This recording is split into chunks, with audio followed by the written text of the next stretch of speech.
Ya, sementara itu industri pertahanan swasta sejauh ini masih belum mendapat perhatian serius dari pemerintah. Mereka pun kini menyatukan suara dengan membentuk Perkumpulan Industri Pertahanan Swasta Nasional atau Pinhantanas.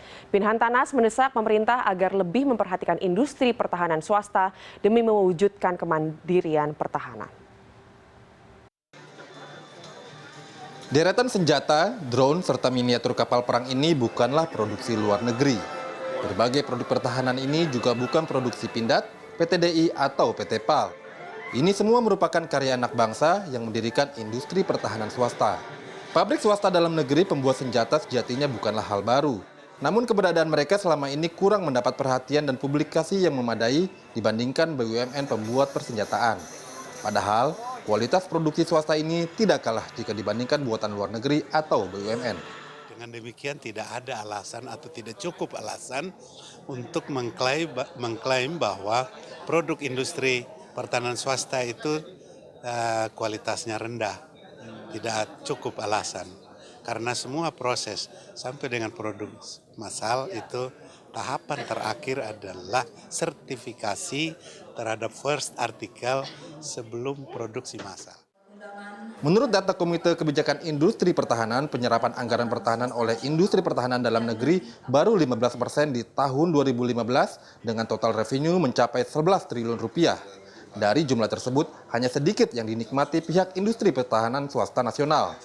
Padahal tercatat ada sekitar 80-an pelaku industri pertahanan swasta nasional. Jadi selama ini DPR kan mensupport kebutuhan pertahanan dan keamanan baik untuk Komisi 1 maupun Komisi 3, baik untuk TNI maupun Polri. Jadi sebetulnya nggak pernah menurun untuk kebutuhan pertahanan dan keamanan, selalu meningkat dari tahun ke tahun. Dan kita berharap sebetulnya kebutuhan itu dipenuhi oleh industri dalam negeri. Salah satu hambatan kurang berkembangnya industri pertahanan swasta adalah kurangnya perhatian pemerintah. Selama ini pemerintah selalu menganak-emaskan BUMN dengan kucuran dana penyertaan modal negara. Selain itu, regulasi atau undang-undang industri pertahanan juga belum berpihak pada swasta.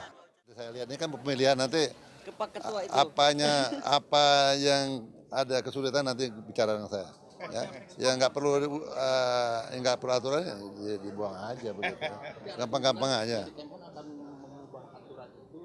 Ya kita lihat ya, pokoknya menguntungkan negara lah. Ya. Kalau merugikan negara ya enggak. Tidak ada ruginya jika pemerintah memberikan perhatian lebih kepada swasta dalam hal produksi alutsista. Bahkan BUMN pun bisa terpacu untuk lebih baik jika ada kompetisi secara adil dan terbuka. Semuanya tentu demi kemandirian bangsa dalam hal pertahanan. Iwan Hermawan, Jakarta.